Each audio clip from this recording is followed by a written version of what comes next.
St. Thomas for me was a place where, as a child, I roamed the island freely, and really, as a young adult, found my independence.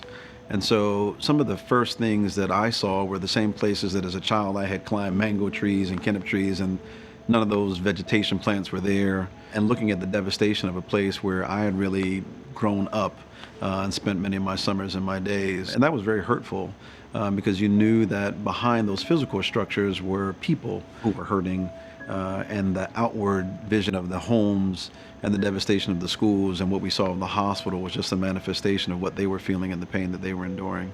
From the outside, the hospital looked intact. That impression changed dramatically when we walked through the doors to the ED. Walking along the corridor, you can feel water under the linoleum tiles of the floor. The walls were beginning to mold. The ceiling tiles were gone. What was striking was the CT scanner for the oncology center was sitting there in a pool of water with no walls or no intact walls around it. So when Dr. Simmons came to class, actually when you spoke to me about the potential for creating a capstone project for this particular situation, I immediately just got excited because I thought that it would be a good opportunity to be able to, in real time, understand what an administrator would have to think about in a time of a disaster. I thought that it would be an awesome way to see what those administrators were dealing with, how they were dealing with the influx of patients while they were trying to recover their staff, understanding that their staff were also the community and that they would have to understand that there were people that did not have means and living arrangements and things like that, and they were working through that while also caring for patients. On our initial day, we toured a lot of the devastation, particularly in one of the areas called the 22 High Rise, which is a Section 8 federal housing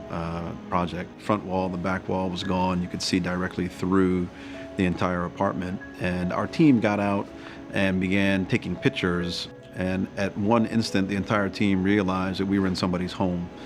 Even though this area was devastated and looked like ruins, there were still people who were living there. Up comes an elderly lady that was walking into the building that obviously was not habitable in my mind.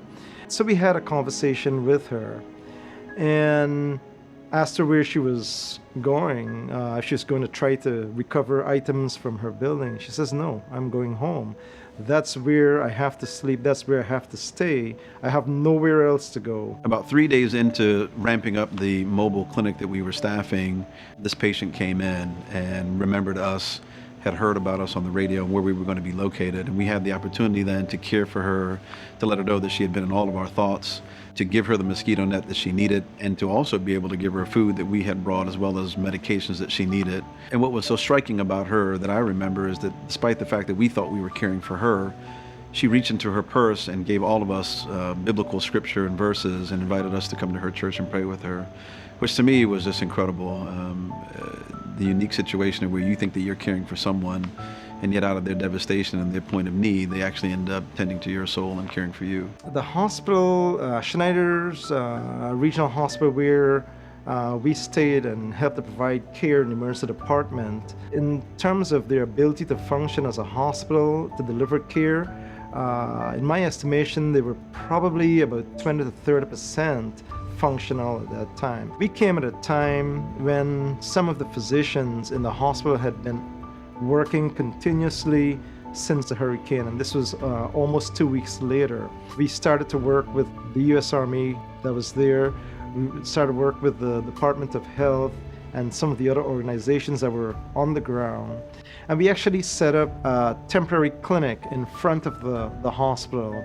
The reason being, most patients know where healthcare is, and if they had a need, we figured they would come towards the hospital. So what we did was we set up tents with the Army that served as clinics. Within a 4-day period of time, we saw over 500 patients. The significance of Florida Hospital and the Adventist University going to the Virgin Islands was really multiple for me. One, it was an opportunity to really see the hospital and ADU walk out their true mission of healing, extending the healing ministry of Christ. It allowed us to really touch all of God's people, regardless of whether they were Adventist or Christian or Muslim, and speak to them and demonstrate to them that they had not been forgotten. It allowed us to touch them physically and to heal them and to really stabilize the medical needs of a community that had been left feeling that they had been forgotten.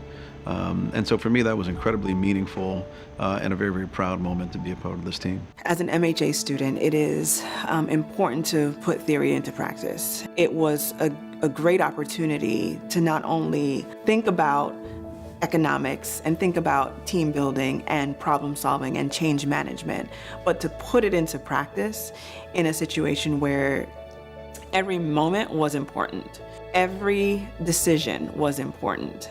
And so understanding that the pulse of the community and the pulse of the hospital was important to have a hand on as an administrator. And so to see that as a student, to take a step back and to watch the interactions between the leaders of the hospital, the leaders of the Department of Health, the Commissioner of Health, were experiences that I could not get anywhere else. And I would not have known that just by reading an article about it or just by watching a video about it. It had to be there and in the moment. It really brings about a level of understanding that you can't get from a book.